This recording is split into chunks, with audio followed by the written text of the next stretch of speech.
So Kyle Kolinsky a couple weeks ago did a video about how racializing policies makes it harder to pass certain policies. So like if you say we need to pass marijuana legalization and leave it at that, people are going to support it. But if you say we need to support marijuana legalization so we can help black people, then white people don't want to support it. So Kyle Kolinsky's position there was that we should drop all like wokeness and identity politics from our political messaging. Now, this conflicts with Vaush, who believes we should proudly represent those issues and explain these issues for what they truly are. So Vaush is all about explaining intersectionality, not backing down from that. So when this woke CIA video came out, Kyle Kolinsky and Vaush had two different takes on it. They both agreed that the CIA is gross for pretending to represent these issues of like diversity, intersectionality, and all that stuff. They both agreed on that. But Kyle Kulinski talked in a really condescending manner about like woke politics, while Vaush made an attempt to explain them instead. So these are two completely different takes on how to talk about these political messages. Now, Kyle Kulinski has been uh, called out as sort of a class reductionist multiple times. When he says the words working class, he claims to really be concerned about the entire working class, whether that be white working class, black working class, all these people. But it does seem like in his policy analysis, he often forgets a certain part of that about that framework. I'll bring that up again later. This is something that I talk about As we often, get and I'm through always this, happy to talk about it again. The reason why I'm talking about it is because some people online have been engaging in some rhetoric that has led to some discourse. And I love this discourse, okay? I swim in this discourse. I live in the discourse, all right? I have specially evolved gills to allow me to breathe while submerged in this discourse. Now, I'm not... Tom MacDonald did not get approved by Eminem. Tom MacDonald bought an Eminem beat for $100,000. going to name any He did not get approved. I'm not going to name any names, but some people have really risen to the forefront of this particular discourse, and I have some thoughts. I saw this at the front of my subreddit this morning. It's not what I would call the best look. I actually call it a fairly bad look. An unfortunate look. By the way, out of like Shoe on Head, Crystal Ball, Jimmy Dore, all these people who are like just populists for the sake of being populist, out of all these people, Kyle Kulinski by far is my favorite and the best. I think Kyle Kulinski has the best heart. I think he has the most principle. I think Kyle Kulinski can be saved from that like Nazbol vortex. You know, that's what Vosh calls it. But yeah, a cringe look, even maybe. So I still like Kyle Kolinsky, although I made a lot of videos attacking him because his takes on the squad are so dumb, and AOC, his takes on that are so dumb. But I don't mind him, dude. I like him. An unfortunate look, a cringe look, even maybe. So what are we responding to here? Because we need context. As always, context is important. Well, apparently, Shonehead is responding to CIA the bitch. Okay, and Kyle Kolinsky. Kyle Kolinsky, hello. Kyle Kolinsky recently got some traction online. Well, I mean, Kyle Kolinsky's a huge figure, so not recently, like, you know, but a segment of a video came out, and I want to take a look at that segment, and we're gonna have some thoughts, okay? Let's take a look, and then we'll say we like, we'll say we don't like, okay? Let's address the core of this, and please pardon the abominable. Tom MacDonald does not make people mad. That is what makes me mad about him, is the fact that literally nobody cares about him. He's not offensive. Eminem had the literal government trying to shut him down. Tom MacDonald literally only gets 1,000 dislikes on his YouTube videos. This video by Vaush with 200,000 views has more dislikes than the average Tom MacDonald music video, okay? Don't say he actually gets people mad. He does not. He's a poser. He sucks at rapping. He makes terrible music. It's all derivative of this video. Jesus, it's like we're being talked to by like the Mr. Trash. Potato Head. Like it's just an orange spheroid. It's not even. It's like 144p. Yeah. Watch the original. We want to take a look at these clips. Yeah, okay? I know Kyle Kolinsky said AOC is also acting like a child in the whole MTG thing. He is, I don't know, dude. He thinks he's a pragmatist. I don't know. He thinks he knows how to get stuff. I'll talk about that later, though. We want to know where they began. Gotta let this play out. Where they ended. All right. Intersectional. By the way. Oh, sorry. This is in response to that CIA woke ad, which, by the way, was terrible. Okay. No actual person in the real world uses that term unironically. It just doesn't happen. In elitist liberal academic circles, they might talk about this shit, but that's not a normal common person. It's not. There is nobody who's working a 9 to 5 and trying to pay the fucking bills who's also, thinking about intersectionality and being cisgender. That doesn't happen. On top of bringing up intersectionality, she brings up the patriarchy. So now do you see what's going on here? And by the way, this is not going to stop. So this is the CIA's doing it, the FBI's going to do it, the Democratic Party has been doing it for the longest time. I'm not for Medicare for all. I'm not for free college. I'm not for a living wage. I'm not for ending the wars. I'm not for ending the drug war and freeing... Ending the wars. I don't even know what that means anymore. What does ending the wars mean? Ending the wars. I'm like, oh my god, dude. Such a childish understanding of politics. The nonviolent drug offenders. I'm not for any of the actual policies that are important and would fix the country and make everything better. But I will say the word intersectional, and I will give you my pronouns in my bio. And I will... Yeah, these are dog whistles. ...create an identity around my... They are dog whistles, but I think Kyle is not doing it maliciously. I think he is simply too infested with pure populism, above all else, to know. ...anxiety disorder and make you feel like I'm relatable. I will, say I'm on the LGBTQ spectrum, or I'm cisgender, or... I believe in diversity. And what he's saying right here, these are all like right-wing talking points. Just because people don't literally say like the word intersectionality, and I know Vaush sort of touches on this, doesn't mean they don't deal with these concepts every single day. And talking about mental health issues in a positive light in a way that's actually constructive is actually a good thing, versus our parents and stuff who just became alcoholics instead of actually getting help for their mental issues. These criticisms here by Kyle, I think, are just so like, have people of color in my family, or I'm a person of color. Being a person of like that has a... I know Kyle as a straight white guy who didn't even vote in 2020, sitting up in New York in a suburb. I know, him saying this is okay with him because there's not many, there's not many repercussions for him if we don't pay attention to these issues. But they will give you everything when it comes to labels. Social issues. You're such an actor. Everybody knows what end the wars mean. What does it mean?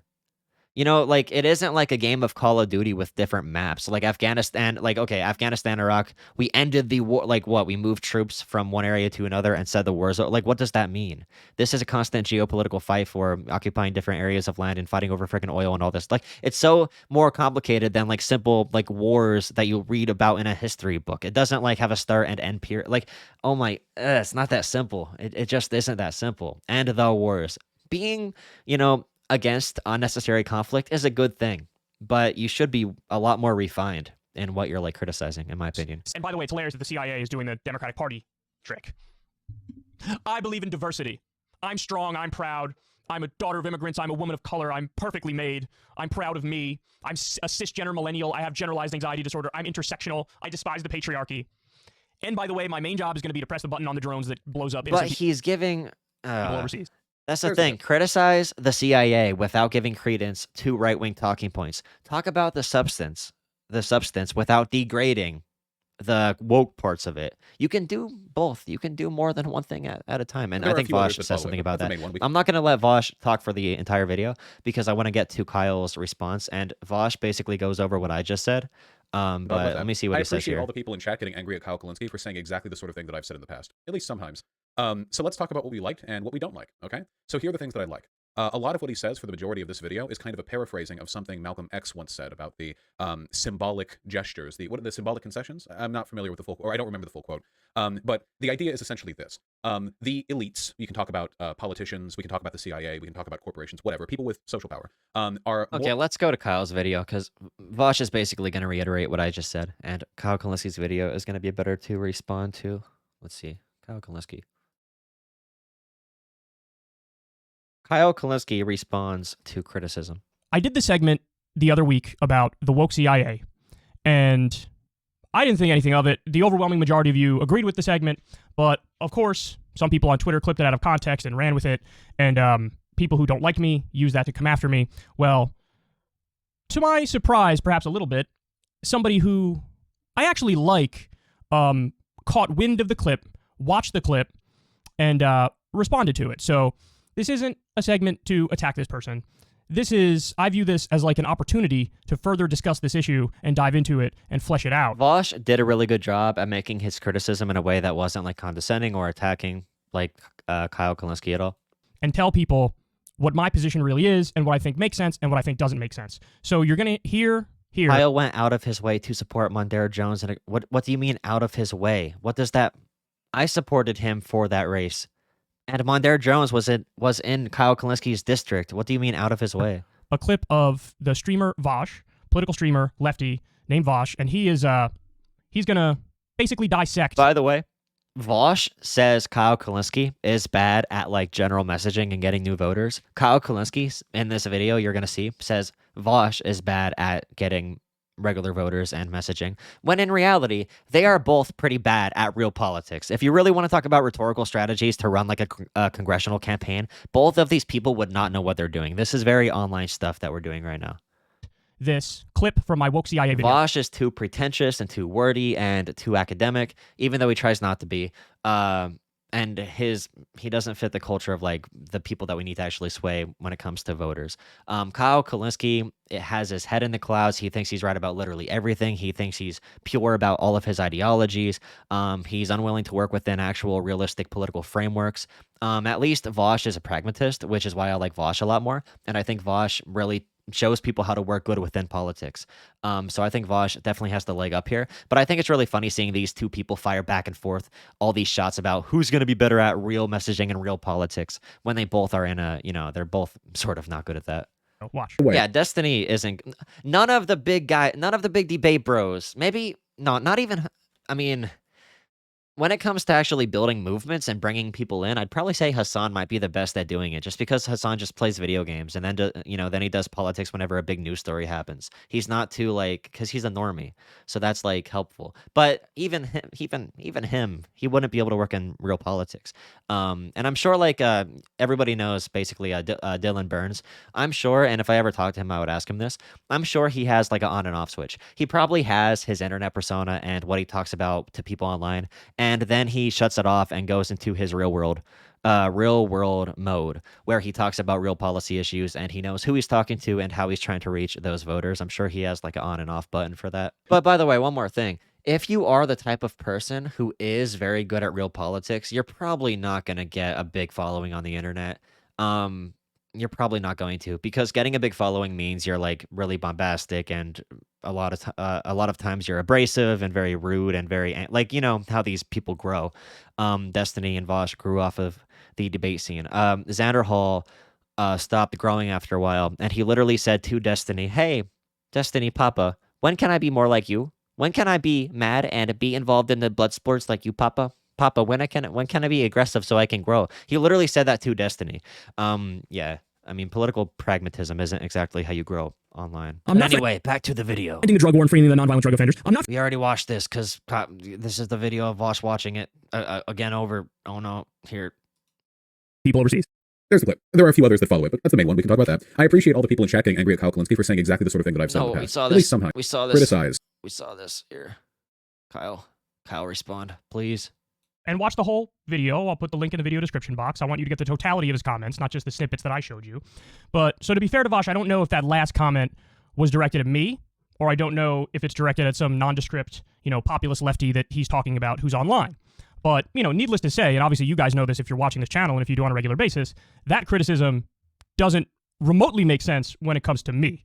Because you can do a search, Secular Talk Tucker Carlson. In the history of the show, we've done 32 different segments on Tucker Carlson. The overwhelming majority of them are to go after Tucker Carlson, and the ones that aren't are like him debating John Bolton about the Iraq War, where Tucker's nominal... Yeah, Kyle's been decent with Tucker coverage. Like I said, out of all the people who would say, "Oh my God, Tucker based, you're so populist," out of all those people, Kyle Kolinsky is definitely the best one. Taking the anti-war position, Bolton's taking the least pro-war bad. position, and even in those segments, what I typically do is say, Wait, Ian, what are you talking about? What phrase are you talking about? Rhetorically effective. You're not saying it's a banned phrase. Which phrase? By the way, just so you know, even though he's right on this issue, he's generally a fraud, he's not really a populist, so on and so forth. So, listen, just to be clear about this, I went back and made sure, and I searched Secular Talk Tucker Carlson. Here's just some examples of the segments that I've done. Tucker Carlson defends loser corporatist John Delaney. Tucker Carlson smears Bernie Sanders. Tucker's staggeringly silly Green New Deal conspiracy. Tucker Carlson's very stupid attack on Ilhan Omar. Tucker Carlson pretends to be against elites on Fox and Friends. And then, listen, I think the irony... The most ironic part of this is, as I was watching this clip from Vaush, and again, I don't know if he's specifically referring to me in that particular criticism, I'll give him the benefit of the doubt in the sense that we'll say he wasn't. He was critiquing some general, populist lefty. But as I was watching that clip, the most recent upload on the Secular Talk YouTube channel was fraud populist Josh Hawley opposes even moderate infrastructure bill. I want to do a video where I go around and talk to actual voters. Maybe I will do that at some point, but I want to be able to take like a road trip because I don't want to do it anywhere near where I actually like live, and I need to get equipment for it. Maybe I will do that then, because I think people really need to understand how people think. It's not that complicated. It is based off social groups and emotions, but you can play to social groups and emotions without being condescending and demeaning people. You can go to a local diner. Like I had a good conversation with somebody about. I got this person to agree about like jobs programs and funding volunteer fire departments and actually a tax credit for solar panels, to encourage people to put them on their houses. That actually is the type of conversation that can work with actual, like in real life, it's something that could, that can work. So if the idea is like, why aren't you critiquing the frauds on the populist right for weaponizing class issues? The response is simple. I am doing that. In fact, I do it all the time. In fact, a lot of my segments are going after Fox News hosts. And the reason I do that is because Fox News is still the number one name in news. And so a lot of people get swayed by that nonsense. So somebody's got to respond to it. Now, I respect others who focus more on internet culture, online culture, but I like to have a mix of the old school stuff and the new school stuff, because the old school stuff is still very important, even though many people online might not necessarily realize that. Okay, so that's the first point.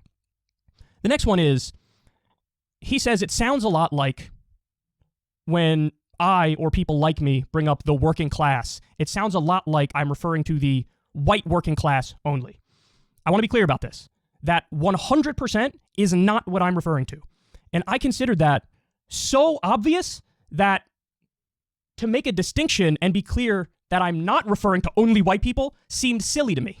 Okay, now, this bias that Kyle Kolinsky shows when he says working class is what we call implicit bias. So he himself thinks when he says working class, he's including like white people, black people, Hispanic people, like Asian Americans, like all these people. He thinks when he says working class, he's including all those people. But in his entire like rhetorical, what do you want to call it? Like in his entire career, when he talks on these issues, it is very white. His perspective on it. Like I said, during the primary, he said Bernie Sanders is by far the working class candidate. But Joe Biden and Bernie Sanders had equal working class support, and Joe Biden actually had more working class support. Why? Because the black working class supported Joe Biden. And Kyle Kulinski is one of the people that said when black working class voters didn't support Bernie that, oh, wait, I think the black working class is being manipulated and they're simply too dumb to know what's good for them. He is one of the people that propagated that. So although when he says working class, he may truly mean in his heart, I care about everybody, he doesn't back it up with his actual words and actions. When he evaluates things, when he does anything else that disassociates from like bland, class issues, or not bland, but just like, generalized class issues like minimum wage and Medicare for all. When he says that stuff, he's like, Medicare for all benefits black people too. But he doesn't understand that there is a black working class out there, and he does not care about their concerns enough to actually look into it and change his own opinions on how he evaluates politics based on that. So, like I said, is he being racist here? Implicitly, I do think so. It took me, because I grew up in a 99% white area, it took me a lot of time to think working class in a more holistic way. I was a Bernie bro who thought, wow, these black people simply just don't know what's good for them. Like, they're not voting for Bernie, they're voting for Biden. What the hell? I don't get it. Like, people like him got me thinking like that, and I had to break out of it. But having said that, there's clearly a number of people who don't see it that way. Vaush is not the only person. But even in the history of the word working class within unions were anti-black. Unions were heavily anti-immigrant. If you look at an interview from Bernie Sanders, like probably 16 years ago, he was out there speaking against immigration because unions don't want immigrants to come in and make the labor market more fluid. Tight labor markets make for good bargaining power for unions. We're seeing that right now. Tight labor markets raise wages. More immigrants coming in means a looser labor market. So that actually hurts the bargaining power of unions. So yeah, like this is something we have to deal with. And he brings up FDR's New Deal as if the New Deal wasn't implemented in a very racist way. So this stuff is like what Kyle Kolinsky, the criticism that Vaush said that Kyle Kolinsky often means white working class when he says working class. 100% that is the case, even if Kyle doesn't mean for it to be. Making these sorts of criticisms. There are others as well, and I'm going to get to one in a little bit. I like Vaush, and I actually like the other guy who criticized me, but I'm going to respond to the other guy's tweet as well in a little bit. But just for the sake of being extra clear, from now on, when I talk about the working class, I will either say the Rainbow Coalition working class or the multiracial working class. Now, is it a little annoying that I now have to put the thing that says, hey, by the way... I'm actually happy he's going to be saying that because he might actually lose some audience because they don't want to hear that. His audience... They don't want to hear that. They don't want to hear about diversity and what it really takes to build a multi-racial working class movement, a real progressive movement. They don't want to hear that. A lot of them don't want to. Jimmy Dore fans, they don't care about trans people. They don't. Tulsi's true side that was revealed, a lot of populists end up aligning with her on a lot of these issues. So I think it's really a good thing that Kyle Kolinsky is going to start giving more care towards it. Towards at least saying like multiracial coalition. I don't just mean white people. Yeah, that's really fucking annoying. And the reason it's annoying is because anybody who's familiar with the show knows No, we don't need to differentiate between white and black working class. We do not need to differentiate. But when I say working class, I must follow up what I say after that with an evaluation that shows I care about the black and white working class. Like I said before, Kyle Kolinsky didn't have to say I support white and black people. He should not have to say that. He should not have to say multiracial. He should not need to say that. But his political evaluations have left out black people. If his political evaluations have integrated the views of black people, have actually taken into account what black people are thinking, then there's no need to make it clear because you already made it clear through your rhetoric. And Kyle Kolinsky to this point hasn't done that. When I say the working class, of course I mean people of all different races. And Vaush goes on to make the point like, hey. Well, yeah, you said about the crime bill and stuff too, even though I almost said Bill Clinton, even though Joe Biden, the role he played in that is questionable when it comes to affecting black people today. Who makes up a lot of the working class? People of color. To which I respond, exactly. So why would anybody think when I say the working class, I'm referring to only white people? Because, Kyle, in the primary, you basically ignored all the black working class people that voted Biden, and you disregarded them and said they're basically dumb or they don't know what they're doing. That's why. I honestly think But again, all the other people, Jimmy Dore, Crystal Ball, they're a lot worse than Kyle Kolinsky is.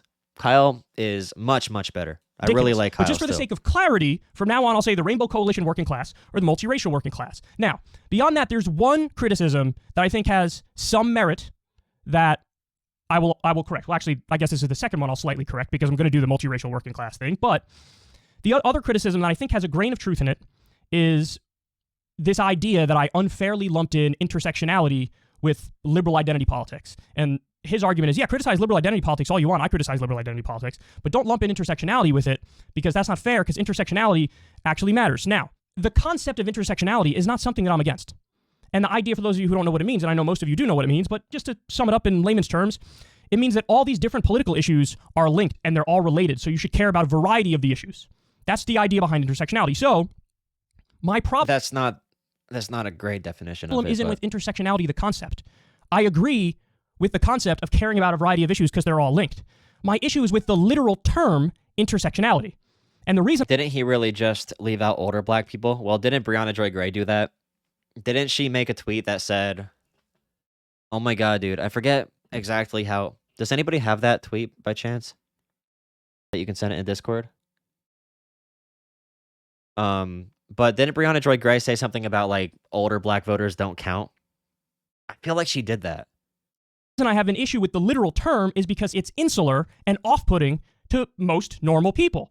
Now, people also come after me for saying most normal people. When I say most normal people, I include people of color. I include the LGBTQ community. There was a big rant on the House floor, this one Republican from like, did anybody see that one Republican from like a random middle America state like Montana or something?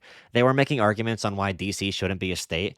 And one of the arguments was our state in like South Dakota has so many hard manufacturing workers. These working class people are doing their best. DC simply doesn't have these working people. This one Republican threw, oh my God, he threw out all these dog whistles. I could look it up really quick. All these dog whistles. Mondaire Jones destroyed this man when he went up and spoke. Wyoming is smaller than Washington by population, but it has Here, right here. This was a doozy right here. by population. Yes, Wyoming is smaller than Washington by population, but it has 3 times as many workers in mining, logging, and construction, and 10 times as many workers in manufacturing. In other words, Wyoming is a well-rounded working-class state. Well-rounded working class state. Well-rounded working class state. Mondaire Jones right here. Holy crap. This is so fire. State. One Senate Republican said that D.C. wouldn't be a, quote, well-rounded working class state. I had no idea there were so many syllables in the word white. Bro. Yes. Bro. But that's why it's considered a dog whistle. Your rhetoric needs to serve that correct purpose in the end of the day. And if it doesn't, then that dog whistle is going to hold more power over what you say. It sucks. It's like the whole PewDiePie thing. It's like the white supremacy hand signals. It sucks that we need to navigate that and explain it, but it is necessary. We don't want to give populist energy to the wrong people. We don't want to give credence to these ideas, even if we're doing it accidentally. I'm talking about the overwhelming majority when I say and off-putting to most normal people. Now, people also come after me for saying most normal people. When I say most normal people, I include people of color. I include the LGBTQ community. Yeah, because Kyle just says, like I said before, he leaves out black people in the evaluation. And when he talks about it, he simply says working class people and most normal people. So if a Republican watches that, they might, it's a dog. That's why it's a dog whistly thing. I just want, I want Kyle to be more well-rounded. Because I think that'll lead him to better political conclusions overall. If he's been saying this exact thing for 13 years, it's going to be hard to really build on it because he's kind of like, you can't teach an old dog new tricks, but we should try. I'm talking about the overwhelming majority of people, full stop. And if you don't think that that word is off-putting to most normal people, you're not talking to most normal people on a regular basis. You're just not. Sorry. You're calling BS. A small percent of idiots don't get to change people's definition or clarification of words all the time. It's the general rhetorical sentiment behind it. Like in my town, for example, very white place in the middle of rural Pennsylvania. All right. Whenever somebody comes in from the city, nobody says black people are ruining our town. They say, these city folk are ruining our town. Or they say, those people are ruining our town. You have to back everything you say up with the correct rhetoric. If I go to one of these people and I simply say, bro, guess what? These people are ruining our town. These elites, these corrupt elites are ruining our country. If that's all I say and my rhetoric after doesn't follow in the correct way, that can mean so many different things to so many different people. We need to lead populist energy in the right direction because we don't, literally they do bring up like the Jewish conspiracy theories. Although they don't know the Jewish question, people aren't neo-Nazis. They believe in these conspiracy theories. They don't know it's anti-Semitic. They don't know. They just believe there's elites that are controlling our culture or whatever. So you got to be very poignant and you got to be very specific in what you say here. It's hard work, but if you're not willing to put the hard work in to fix your rhetoric, then get out of it. Then shut up. It might be in certain the elites, those people are ruining our town. To most normal people on a regular basis. You're just not. Sorry. It might be in certain clicks online that yes, Kyle is leaving out black people when he says because in his entire working class evaluation, why he never stopped and actually cared why black people are voting for Biden. He never even considered for a second, why don't black people trust progressives? Or why are black people more conservative than white people or than white Democrats are? Why are black people more conservative? What issues do they have? Why in Georgia, for example, would they vote for Joe Biden and not Bernie Sanders? Why would a poor black voter vote for expanding Obamacare versus a candidate who supports Medicare for all? Why? Think about it for a little bit. It's because policy realities are different from policy outcomes, or are different from policy ideas. Just because Bernie Sanders, his ideal world is great or whatever, he doesn't connect to the black community, and he hasn't served for anybody. Black voters are much more likely to be helped by a Biden presidency than they would have a Sanders presidency. It's how politics works. But, Kyle never cared to give that evaluation. You know how many people got insurance? How many black people got insurance because of the ACA that Kyle Kolinsky brushes aside as if the ACA did nothing? But that is leaving out the interests of black people. Saying it doesn't matter who wins between Trump or Biden. Holy shit, dude. That alone is disregarding black people and any person of color and anybody in LGBT community. That alone is saying I don't give a shit. That alone is screaming I'm freaking a white guy from a suburb in New York that makes money making videos on YouTube. That alone, dude, that alone. Might be super. And again, he didn't even vote. He didn't even show up. He was in Joe Rogan's studio, talking about random conspiracy theories. Sorry. It might be in certain clicks online that might be super popular to use the term intersectionality, but in the real world, it's just not. And if somebody disagrees with that, I just think you're factually wrong. And by the way, to prove my point, now I haven't seen polling on that specific term, but if you look at the woke vernacular and how popular it is in broader society, this is the point. There was a poll recently where they asked Hispanic people. No, Kyle didn't vote at all. They use the term Latinx. By the way, bringing up a poll about the word Latinx and trying to extrapolate that to the entire view on using woke language is so.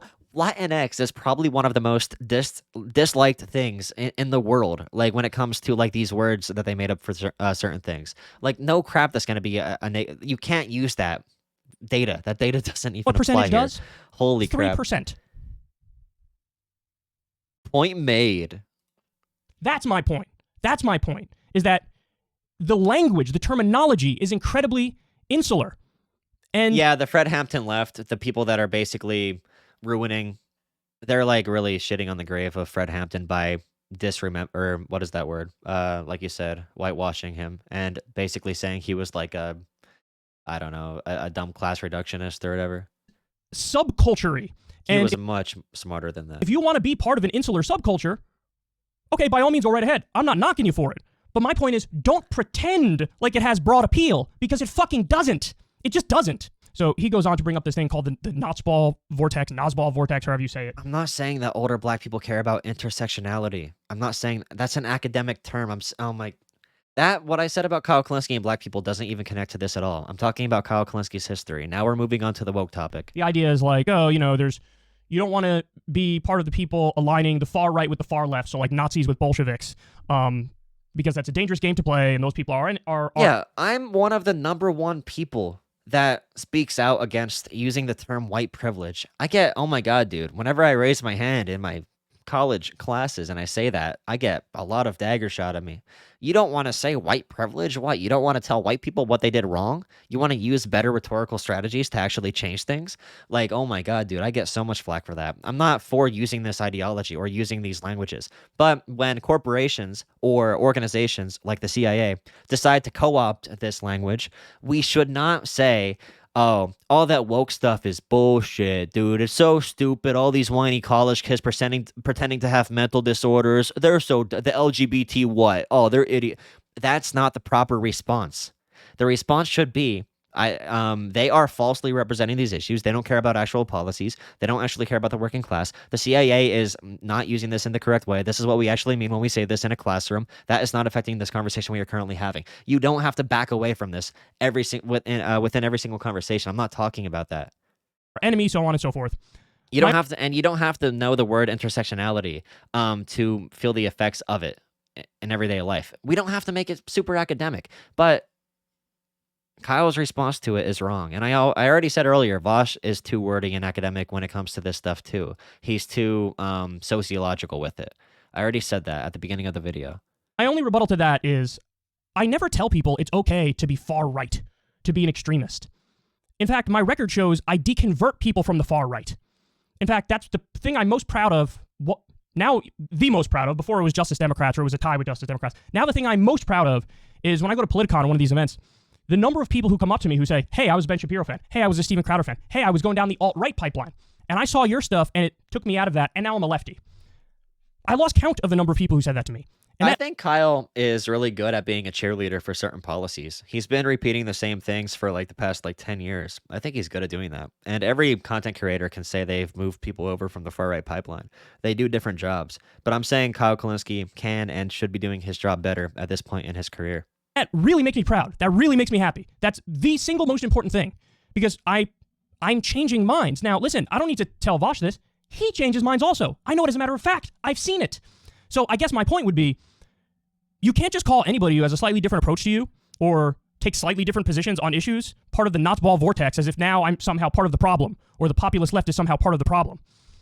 That's just factually wrong. Part of the process of deconversion from the far right, and this is really important, I want to stress this, is giving credit where it's due. That's part of the process of deconversion. And then when you hit them with the criticism, they're more likely to listen to it because you also gave credit where it's due. Credit where it's due. So when I talk to a Tom McDonald supporter, I usually say, when they say there are elites controlling our culture and our society, I say, yeah, there are people, controlling us, pulling the strings, but this is how we fire back at it. We need a more democratic solution. We need people having real power. We need to make sure that wealthy people can't just buy out politics. We need a real honest discussion about the issues. I try to lead it back to that direction. So I don't disagree with what Kyle just said. So, there's a lot of libertarians who watch my show. Why? Probably because I'm in favor of ending the wars. Probably because I'm in favor of legalizing marijuana. The wars. There's a number of positions I have where I line up with libertarians, even though on economic issues, I disagree with them massively. Libertarians be like, I don't need a government. We need no government. Abolish it. The fact that I'll say, hey, you guys have a point Shout out on to this Joe thing Jorgensen. means they go, interesting. Let me listen to the rest of what he has to say. That's an important part of the deconversion process. You can't just have guns blazing all the time for everybody around you, no matter what. Yeah, him punching left at the squad shows a real misunderstanding of how politics works and how movements grow. He laughs at AOC for trying to work within this political system to make real change. That is really childish and I think serves the right. But I've made so many videos about that. The details of what they're saying is, because then you're siloed off in your own little corner and you're never going to win. You're never going to gain support. You're never going to push the movement in the right direction. He doesn't punch left. He literally just made a video about why AOC acts like a little baby and doesn't actually get anything done, as her approval rating is still skyrocketing with Democrats and she's still getting political power within the party. Like, he literally just made a video with the Marjorie Taylor Greene thing.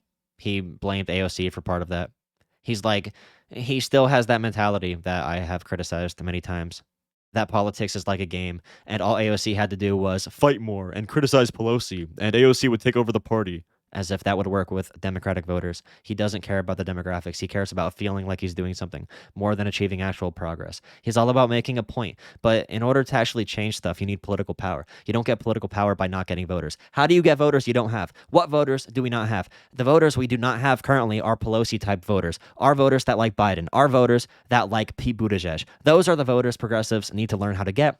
Kyle Kolinsky doesn't give a shit about these voters at all. Also, conservative black voters. How do we get them? Kyle Kolinsky doesn't care. He simply wants to go even deeper into our revolutionary left, our populist left. There isn't any more voter pool to pull from, in that section of the Democratic Party. It's not there. It's not people. It's not there. God,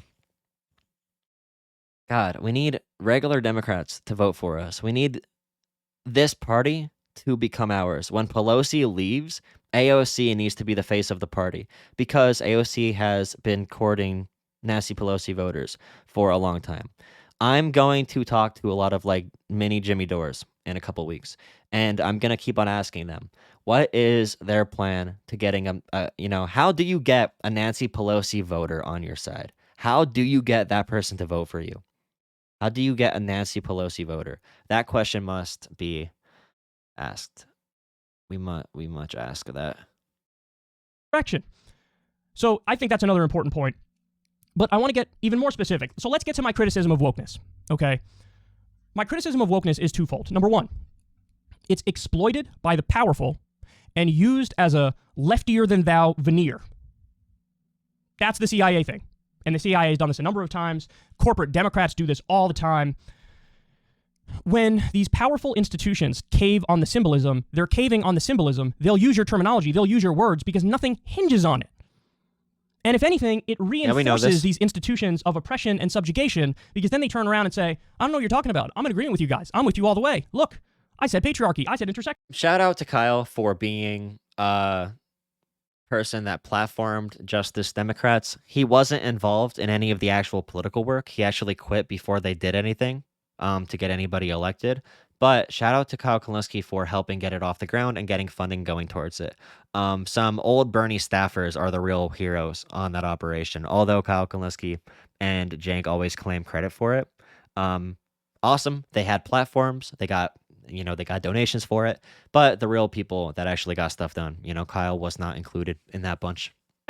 I said, whatever, fill in the blank with whatever. And I don't want to, it seems kind of crunchy to bring that up, it seems kind of like salty to bring that up all the time, but you kind of need to, because he brags about it all of the time. Trust me, I helped found the Justice Democrats. Dude, you literally copy and pasted Bernie Sanders' platform and talked about it on your show. Great, thank you. I am happy with you doing that, but you did not do any of the actual politics. You didn't make any connections. You didn't actually do any of the behind the scenes work. You didn't find candidates.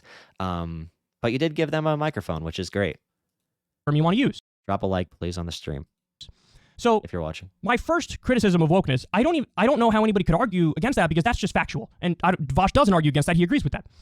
But my second criticism of wokeness, put policy aside for a second. Just put it aside, because on actual specific issues, I'm not sure there's any disagreement between Vaush and I in terms of what policies we'd implement in the country on these social issues. But policy aside, the language and terminology of woke culture is insular and alienating and sectarian, which is the opposite of universal.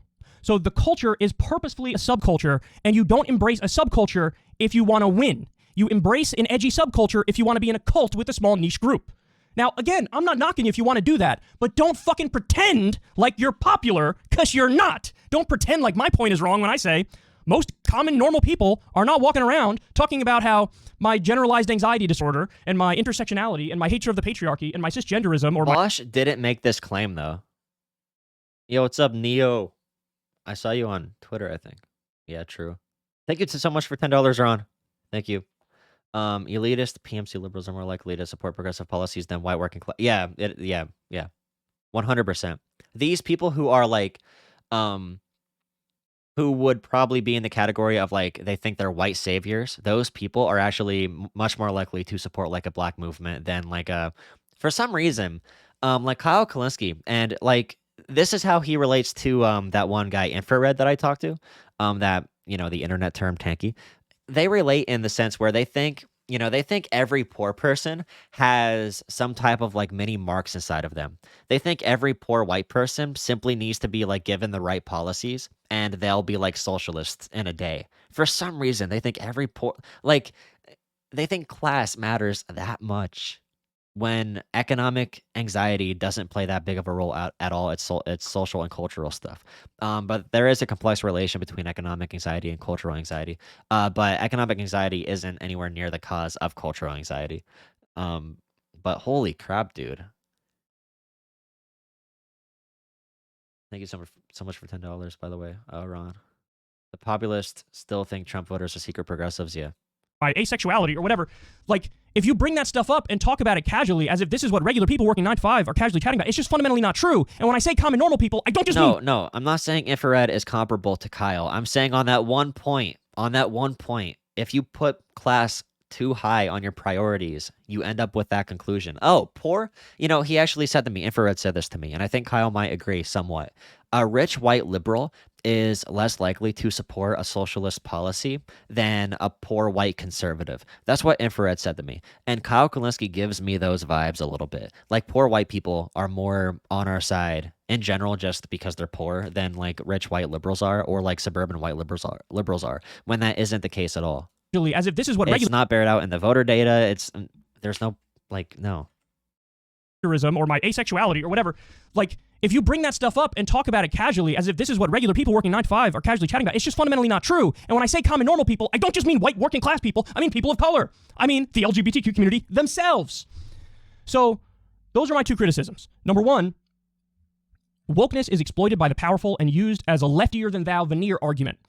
And it's basically just caving on symbolism because nothing hinges on the symbolism, and they know that, so it reinforces institutions of oppression and subjugation. The second criticism is that, policy aside, the language and terminology is insular and alienating and sectarian, which is the exact opposite of universal. If you're on the left, you believe in universalism.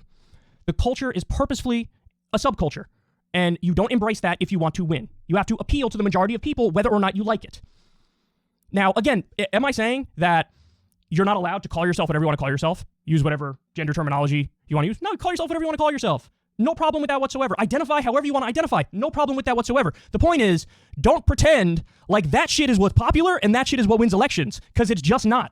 It's just not. My whole approach when I talk to people about these issues is I do drop like race and culture stuff and gender stuff and like all that and LGBT issues when I talk to like a white working class person where I'm from. But after I like give a policy solution, I'm not scared to bring it back to those issues. I always try to bring it back in a way. And I try to avoid dog whistles that make people think in a negative light towards like minorities, at all. I avoid dog whistles. I give policy solutions that are progressive, and I always give like positive words towards things like Black Lives Matter.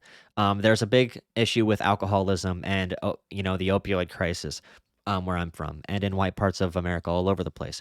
This is a big place where I might, if I ever blow up in YouTube, I'm gonna make a good. Maybe I'll do it no matter what this summer, but alcoholism and the opioid crisis in places like New Hampshire and PA and Ohio and in all these places where the manufacturing jobs left, those things, addiction, that all came, and like broken homes and all that stuff. This all came as a result of environmental factors. I think if we can show people from these areas that it's okay to say my environment affected me, I think then we can start to talk about racial issues. Because right now, the idea about like mental health is if you go to therapy, you're weak. It's all about the individual. If you get addicted, you're weak. If you cannot quit drinking, you are weak. But this one point, I think if we can connect this, I think this can be how we start expanding systemic understanding. We start expanding, how systems work inside these people's heads and inside these white working class people's heads. We need to really connect to something that affects them personally before we try to, bring out all this very complex and scary stuff about the people from the cities that they're afraid of. But I think that's one place that we really need to focus on. Progressives should be talking about the opioid crisis every single freaking day, alcoholism every single freaking day. How are we going to help rural hospitals, hospitals in rural areas? We got to be talking about that stuff. Not that. So the last thing I want to respond to is another guy I like, Adam Johnson of Fairness and Accuracy in Reporting. When I responded to the tweet of me out of context attacking the woke CIA video, I said, bro, dude, friend, my coal mining friend, my poor white racist coal mining friend that's afraid of immigrants and doesn't know what's good for him. My friend, you being an alcoholic is a result of your environment. It's not your fault. It's not your own personal failing that your parents were also alcoholics and that your parents split up when you were 10 years old. It's not your fault. It's not your fault you turned out like this, and we're going to make it better. We're going to improve the environments here. And also, these people you don't like from the cities, they have a very similar struggle. It's not their fault they were put into those positions. They also are dealing with things out of their control. It's okay to say things are out of your control. It's okay to say, I'm not in full control. It's okay to say, as the individual, I can't just power my way through everything. Where we grow up matters. Who we grow up with matters. What class we grow up into matters. How rich are your parents? That stuff matters. If I can connect all those topics to somebody, the chances they will understand my explanations for systemic racism, the chances shoot through the roof. If I can have that conversation with somebody at a diner or a bar or something, that gives somebody a little bit of a glimpse into how to understand systemic issues, because that's a big divide between conservatives and liberals. Conservatives have a really hard time picturing how systems work. They care about individualism. And then, of course, on the left, we put a little bit too much emphasis into how systems work, and how systems affect people. Adam Johnson of Fairness and Accuracy in Reporting.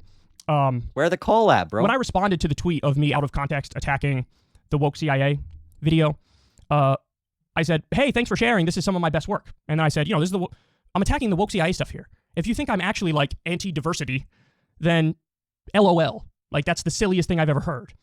But Adam Johnson responded to the tweet. He said, this is pretty pat and boring right-wing anti-PC griping. I'm confused. Is it your contention normal common people have no awareness of cisgender as a term? You are aware most LGBTQ people aren't elite and work 9 to 5, right? And majority of them are aware of these concepts. So let's break this down. He says, this is pretty pat and boring right-wing anti-PC griping. It's only right-wing if you define it as such. You say any talk of political correctness or wokeness from this perspective is by definition right-wing. Now you have to be smart in how you make your criticisms. That's the point. But I don't agree with you. And the fact that I have this position, somebody who's clearly a leftist, and over 95% of my lefty audience agrees, and I know that because of the like to dislike rate on the video, well then, perhaps you might want to concede that indeed this is not by definition right-wing. But my guess is he's defining it as that because that's how he views it. That if anybody criticizes wokeness or political correctness, that by definition is right-wing. So I disagree right off the bat. It's not right-wing. You could smear it and call it right-wing, but it's not. It's inconvenient that a lot of lefties happen to agree. Sustainable systems thinking. Then he says, I'm confused. Is it your contention normal common people have no awareness of cisgender as a term? No, my claim is normal common people don't use the woke vernacular and the woke terminology in everyday life. And this is the part that pissed me off. You are aware that most LGBTQ people aren't elite and work 9 to 5, right? Yes, Adam, I'm very aware of that. And when I talk about normal common people, I'm talking about the Rainbow Coalition. I'm talking about the multiracial working class. But it's amazing to me that a lot of people, when you talk like this, they assume you're talking about only white guys in hard hats in 1950 in a union. Why are you assuming that? That has a lot more to do with you than it does me. Because my default, obvious position is that when I talk about normal common people, of course I'm including LGBTQ people. Of course I am. And most LGBTQ people don't use woke vernacular. Most people of any minority group don't agree with the woke vernacular. Now, again, I have no polling on this specific term, cisgender. I looked for it. I couldn't find it. But what I did find was a poll on the term. Is anybody saying to use the word cisgender? Latinx.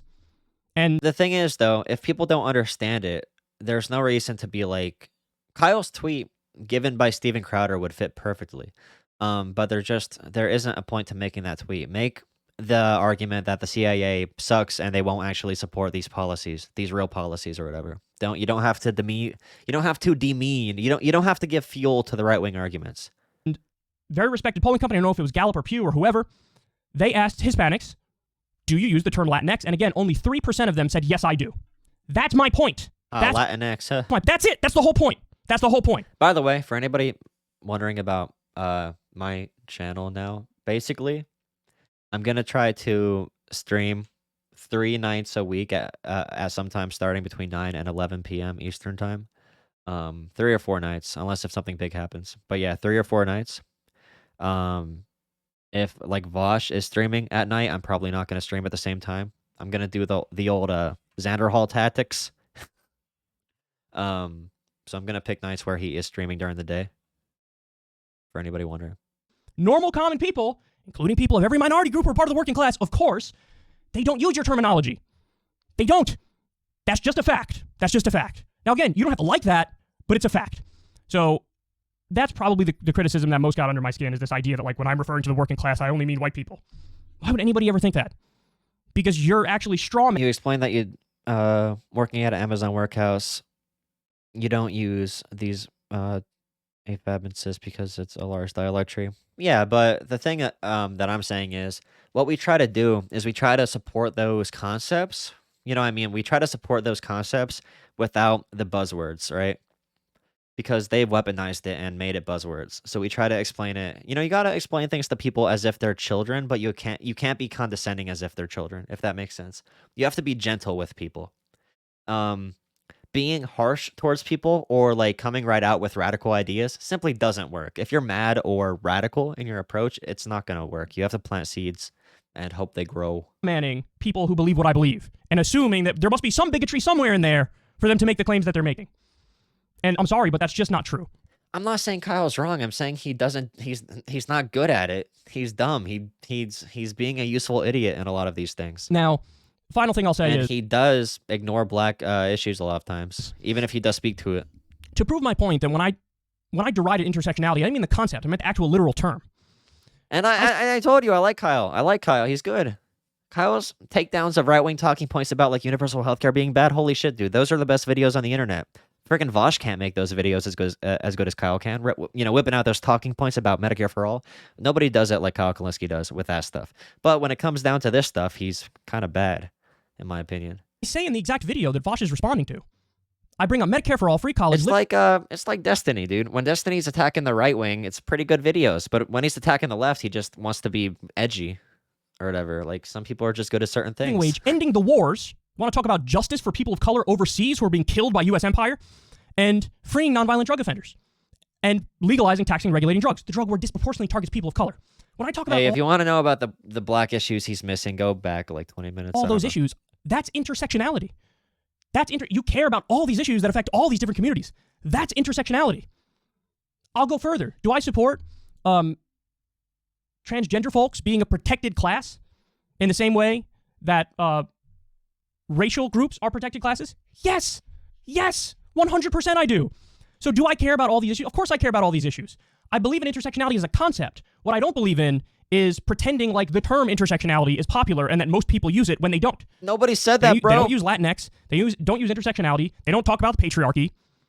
And again, define yourself however you want to define yourself. Use whatever terms you want to use. Just stop pretending like it's popular. What did this guy say?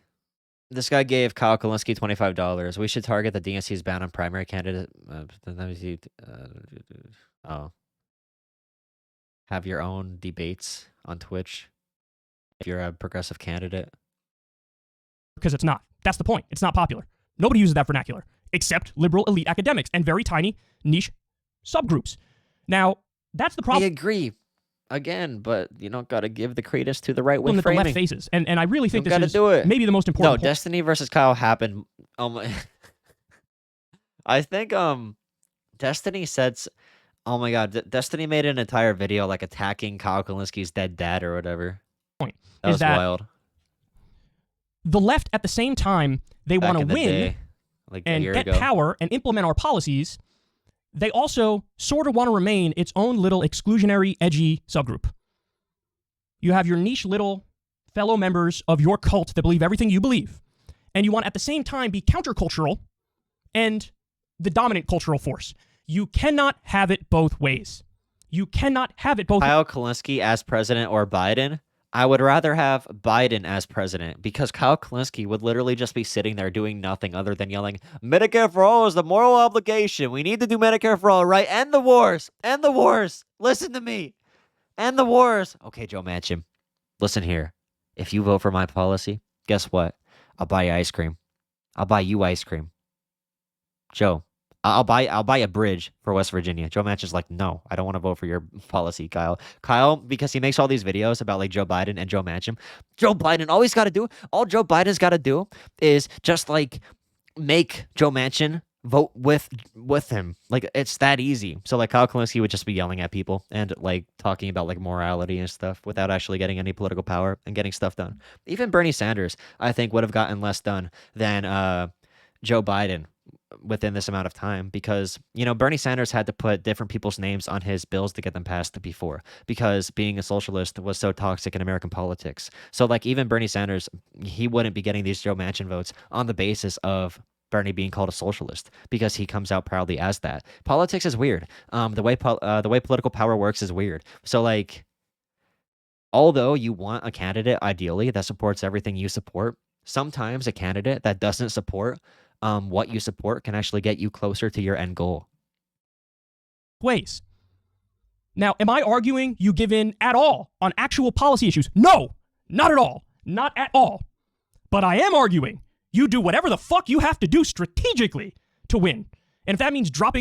What? No, you aren't. You literally talked about enforce the vote. We should be going by principle. We don't care about winning. If we lose, at least we stood up for the... You talk about principle, not winning. The edgy vernacular. Who gives a fuck? Drop it. Drop it. Oh my god. Drop it. Drop it now. Oh my god. Drop it ASAP. So that's my take overall. This is a very, very long segment, but I felt like it was important because again, I like Vaush. He's done some great work. He's debated so You know many. what Biden's got to do? I want Biden to be anti-Reagan. I think Biden needs to be anti-Reagan. Every time something good happens, no matter what it is, he needs to say, this shit right here, this is because of the US government. You know, Reagan, whenever anything happened at all that was somewhat bad at all, Reagan would blame it on the government. Every evil thing in the world was a result of government. Joe Biden needs to say, you know, government can be a good force that can provide good things for you. I want confidence to go up in American government. The last time our government was popular with our people was after 9/11. The last time before 9/11 was before the civil rights movement. After pretty sure like the Korean Wars, I'm pretty sure. Those are the times that people really believed in our government. It was after wars and before the civil rights movement and you know, then after 9/11. I want people to trust that our government can do good things in general. You know, the government can provide good jobs. The government can protect unions. The government can do healthcare. We need people to have confidence in a government ran by the people, to have confidence in a government ran by the people in order for something like Bernie Sanders to actually happen, or for someone like him to actually get anything done. So we need that. We need Joe Biden to. Joe Biden's got to be anti-Reagan. Every good thing government, every bad thing is because we didn't do enough democracy. Asshole right wingers. He's deconverted a lot of people. He does a lot of solid coverage. It's not big government. It's a big community, guys. We're all in this together. There is no government. We're all together. Uncle Joe's got you. Him and I have disagreements. That's fine. You disagree with a lot of people, right? Like, you're never going to agree with somebody on everything. But this needed clarification, and this issue needs to be dissected more, because there's just this straw manning of people who are on the populist left, as if, you know, we're somehow a few steps away from fanboying Tucker Carlson or some shit, when I would put my record of calling out Tucker Carlson's bullshit against fucking anybody. That's not an ancillary point. It's not a coincidence that I'm also super fucking tough on that guy. I'm gonna call out the bullshit wherever I see it. That's what I'm gonna do. And if sometimes it happens to be at targets that are... Wait, I agree with you that Kyle doesn't cover these issues enough, but the idea that he doesn't care, I literally said he thinks he is.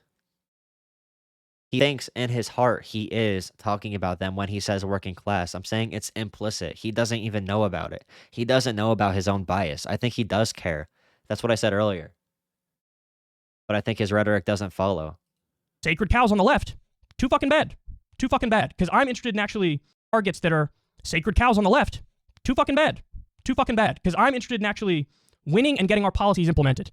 I am a policy purist. Winning... Wait, why are there so many people saying they're MLs down here? What the hell? Why are there okay. And strategically, I wish I didn't the know opposite. what that meant. I'll do anything that works strategically in order to win. You could be a strategic purist, but if you won't be...